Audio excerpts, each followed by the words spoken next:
came in as an OTI, so she came from a home.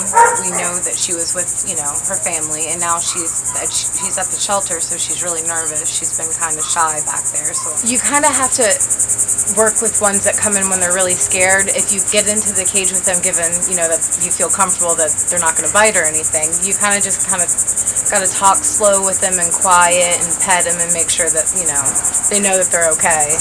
We first come in, we clean and make sure kennel cough's really bad, so we have to dawn everything and bleach everything, and then after that we let them back in, and then we would start feeding them, and then we do a bed check to make sure that they're all still here and in the right spot, and then we do vaccinations and temperament testing and heartworm drawing and all of that.